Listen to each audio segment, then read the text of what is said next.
चलिए आज देखिए, जैसा कहा गया है कि कृषि हमारा जीवन है और पशु हमारा धन है।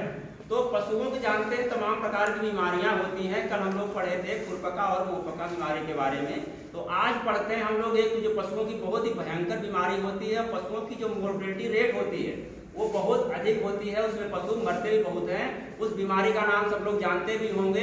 उस बीमारी का नाम है गलघोंटू, या उसको हम लोग घुड़का के नाम से भी जानते हैं, और इंग्लिश में हेमोरेजिक सेप्टिसीमिया के नाम से जानते हैं।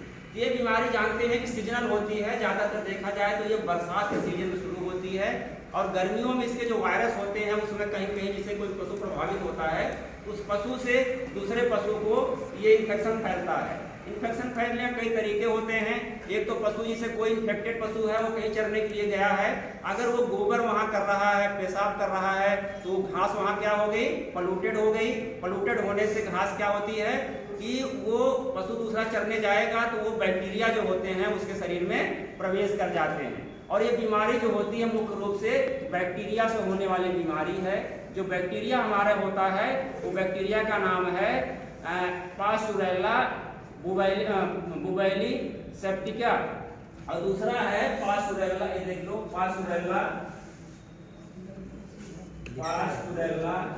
बोवी सेप्टिका। ये गाय का होता है, बोवी सेप्टिका, ये गाय में होता है, गाय में। और दूसरा जो होता है पास्चुरेल्ला बुबैली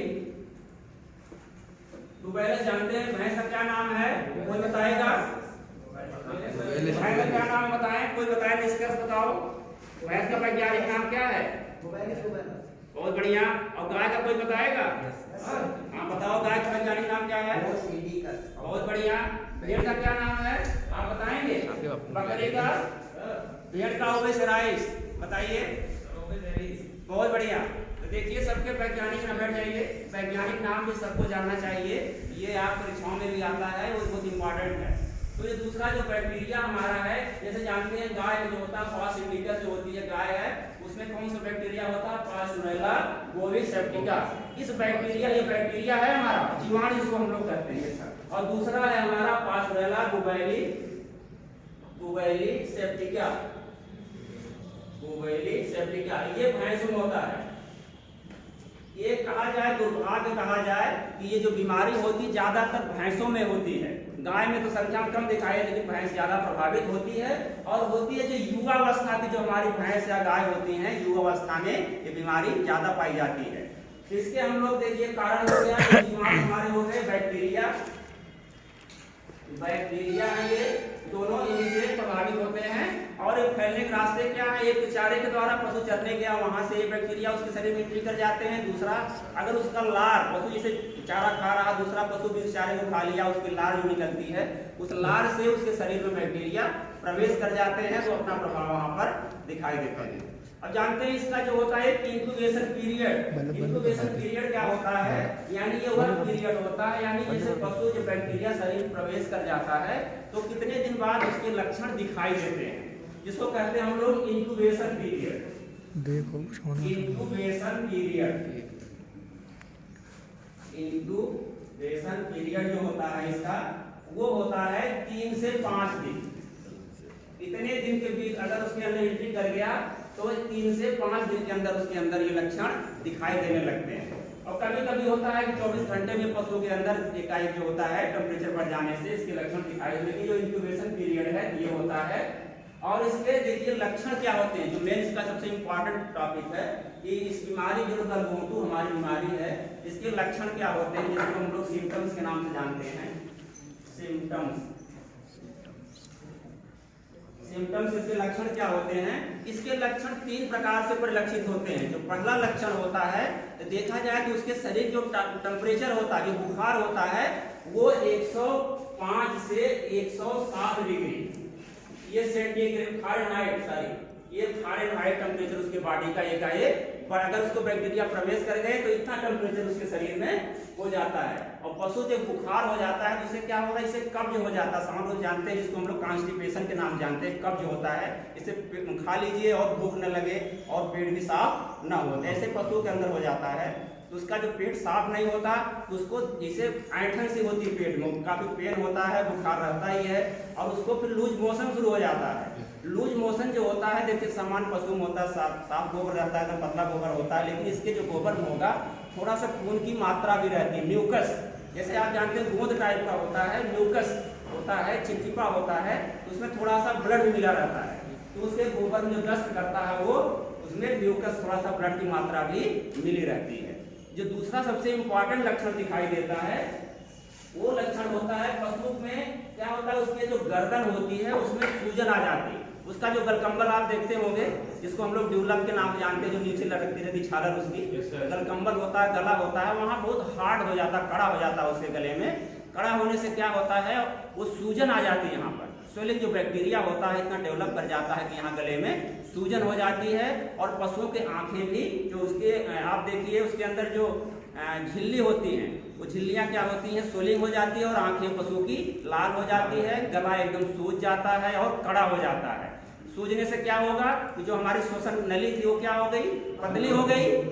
पतली होने से क्या होगा, हाँ, सांस लेने में पशु को दिक्कत होगी, तो उसे क्या होगा, पशुओं को सांस लेने में दिक्कत होगी। एक विशेष प्रकार की आवाज निकलती है, उसे कहते हैं घुर्र घुर्र की आवाज निकलती है। ये विशेष इसकी पहचान एक है, घुर्र घुर्र घुर्र की पशु आवाज करता है, इसको ग्रंटिंग साउंड कहते हैं, ग्रंटिंग साउंड। हाँ,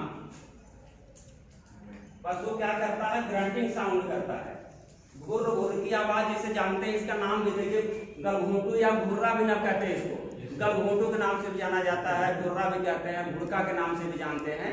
तो इसी वजह से है कि सांस कम लेने की जगह रह जाती है तो आवाज करता है घुर्र घुर्र की, जिसे अब धीरे धीरे क्या होगा, इतना तेज बुखार होता है, इतना सांस लेने में उसकी दिक्कत होने लगती है। पशु क्या होता है, कान एकदम सीधे नीचे की तरफ गिरा रहता है और पशु एकदम सिर नीचे लटका करके बैठा रहता है। और एक अवस्था ऐसी आती है पशु एकदम लेट जाता है और 24 से 36 घंटे में उसकी मृत्यु हो जाती है। अब एक लक्षण और जो तीसरा लक्षण देखा जाता है, कोई पशु में ऐसा भी दिखाई देता है कि उसके जो अंदर होता है इसे जुखाम होता है। पशु क्या हो गया, कुछ जुखाम टाइप का, तो और खांसी आती है, छींक आएगी उस पशु को, और उसके मुंह से और नाक से क्या गाढ़ी जैसे धार, जैसे रस्सी टाइप की नहीं, पतली पतली लार टाइप, जैसे आप सोचे में देखे थे खुरपका मुंहपका में लार टपकती रहती है पतली, इसमें नहीं, वो तो लार जिस बच्चों छोटे छोटे टपकती रहती है, ऐसे उसमें टपकता है। लेकिन इसमें क्या होता है, जो गाढ़ी होती है, रस्सी की तरह मोटी मोटी लाइनें होती हैं, और नाक के साथ कभी कभी खून भी आता है। और वो जब उसको जुखाम टाइप रहता है, ये विशेष पहचान होती है। अगर इसका लक्षण हम लोग सही डायग्नोसिस से करते हैं, डायग्नोसिस जानते हैं किसी बीमारी को जानने के लिए कि हाँ बीमारी सही में यही है कि और किसी बीमारी से पशु हमारा मर गया है, तो उस जानने के लिए हम लोग क्या करते हैं, अगर पशु को चीर कर देखा जाए तो जितनी उसकी लसिका ग्रंथियां, लिम्फ ग्लैंड, जितनी भी जोड़ की ग्रंथियां होती हैं, क्या होती हैं, वो सब सूजी हुई रहती हैं। और लेकिन इसकी जो होता है स्प्लीन होता है, स्प्लीन प्लीहा होता है, वो उसमें सूजन नहीं होती, इसकी विशेष पहचान होती है। और इसके जो तमाम रस्से ग्रंथियों में क्या होती है, स्वेलिंग बनी रहती है, जिससे क्लियर हो जाता है ये पशु की बीमारी यही है। ये हमारे लक्षण हो गए। अब हम देखते हैं इसका उपचार क्या करेंगे। अगर पशु हो गया, इसमें लगभग होता है 75 से 90-95% पशु क्या होता है, अगर प्रभावित हो गया तो उसकी मृत्यु हो जाती है। हाँ, ये 70 से क्या होता है 55% पशुओं की मृत्यु हो जाती है, जल्दी पशु नहीं बच जाता। कभी कभी तो इसकी महामारी जैसे आ जाती है गाँव में, पूरे गांव के पशु पूरे जो होते हैं मर जाते हैं, साफ हो जाते हैं। तो उसके लिए हम लोग उपचार क्या करेंगे, तो जानते हैं इसके लिए सबसे बढ़िया उपचार एक हमारा है, अगर पशु प्रभावित हो गया है तो उसको क्या करते हैं, आइसोलेशन में रखते हैं। आइसोलेशन सब लोग जानते हो कि उसे कोविड में सब लोग देखे हैं, कोविड में किसी बीमारी हो गई क्या करते हैं, तो उसको अलग एकदम रख लेते हैं, यानी अन्य लोगों से संपर्क में वो वहाँ खाने पीने के लिए देते रहेंगे और लोग पास में जाएंगे चारा दाना देने के लिए, बहुत सावधानी से जाएंगे और कोई प्रभावित जिससे न हो। उसको आइसोलेशन में रख देंगे। नहीं सही बताओ, क्या बता रहे हो? हाँ, क्वारंटीन कर लेंगे, उसको हम आइसोलेट कर लेंगे, अन्य पशुओं से क्या करेंगे, उसको अलग रख देंगे। और उस समय हम उसको टीका नहीं लगाएंगे। जानते हैं, आप बता चुके हो टीका कब लगाया जाता है और एंटी सीरम कब दिया जाता है। उस समय क्या करेंगे, पशुओं को सीरम दे सकते हैं, एंटी सीरम, या दूसरे पशुओं को हमारे जो आसपास के हैं उसको सीरम दे सकते हैं। लेकिन जो हमारा बीमार पशु है उसके लिए कुछ सल्फा ग्रुप की दवाएं आती हैं। जैसे एक आती है हमारी सल्फाडिमिडीन, सल्फामिडीन दवा आती है, और ये सोडियम सल्फामिडीन और सोडियम जो होता है ब्रोमाइड, इन दोनों को मिक्स करके क्या करते हैं कि हम इंट्रामस्कुलर यानी उसके क्या करते हैं गर्दन के पास में इंजेक्शन देते हैं। इंट्रामस्कुलर उसके मांस में देखिए गर्दन में सुई लगाई थी पशुओं को, उसके इंट्रामस्कुलर हम लोग क्या करते हैं इसका दोनों का इंजेक्शन देते हैं। इंजेक्शन देने से थोड़ा सा उसको रिलीफ मिलता है और उसकी जो सूजन भी होती है थोड़ी सी कम हो जाती है। तो कभी कभी अगर थोड़ा बहुत प्रभावित पशु है तो इससे उसकी लाइफ क्या होती है, जान बच भी जाती है।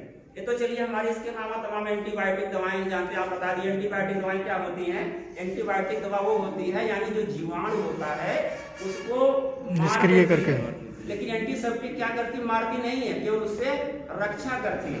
तो एंटीबायोटिक दवाएं इसके अलावा हमारे टेरामाइसिन है और नहीं पेनिसिलिन है, उसके इंजेक्शन भी पशु को देते हैं। इससे थोड़ा उसको जो है रिलीफ मिल जाता है, उसको आराम मिल जाती है, उसको सूजन भी जो होती है थोड़ी सी कम हो जाती है और उसके बुखार भी थोड़ा हल्का हो जाता है, जिससे पशु कभी कभी ठीक भी हो जाता है।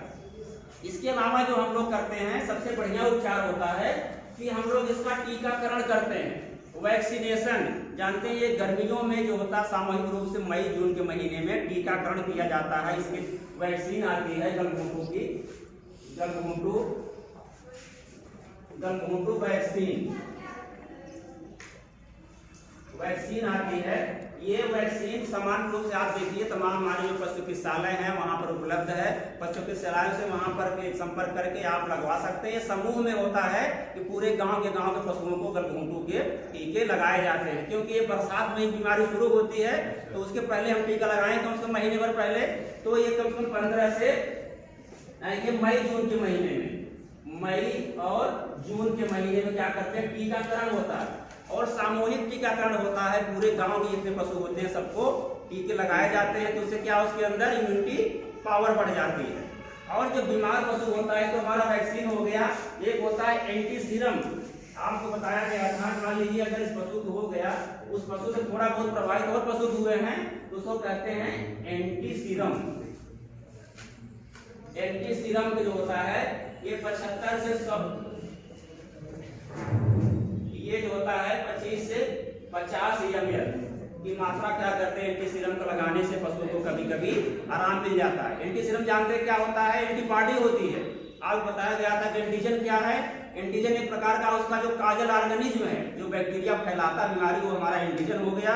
और एंटी सीरम क्या है, यानी किसी पशु के शरीर में हम लोग जब एंटीजन को प्रवेश कराते हैं तो उसके शरीर में ब्लड में क्या होता है एंटीबॉडी डेवलप हो जाती है। एंटीबॉडी डेवलप होने से क्या होता है उसके हम ब्लड को ले लेते हैं, ले करके किसी दूसरे पशु को उसको तत्काल वैक्सीन नहीं देंगे। जैसे हमारे पशु बीमार हो गया, उसके आसपास हमारे घर के अगल बगल पता लगा 50 पशु हैं, उनको क्या करेंगे हम अस्पताल से एंटी सीरम का इंजेक्शन ला करके लगाते हैं। एंटी सीरम लगाने से क्या हुआ, एंटीबॉडी है और उसका एंटी सीरम का प्रभाव जो होता है कितने दिन तक लगभग रहता है, 15 से 20 दिन तक। क्योंकि 15 से 20 दिन के अंदर पर हम लोग क्या करते हैं एंटी सीरम का इंजेक्शन उसको देते रहते हैं अन्य पशुओं को। इससे क्या होता है हमारे पशुओं की सुरक्षा हो जाती है। नहीं तो महामारी की तरफ फैलती बीमारी, हमारे पूरे के पूरे पशु क्या होते हैं मर जाते हैं। जानते हैं कि इसमें डेथ रेट जो होती है, मृत्यु दर बहुत अधिक होती है, जल्दी पशु बच नहीं पाते हैं। ये हमारी गलघोंटू बीमारी यही समाप्त होती है। आज की क्लास में यहीं पर समाप्त करते हैं।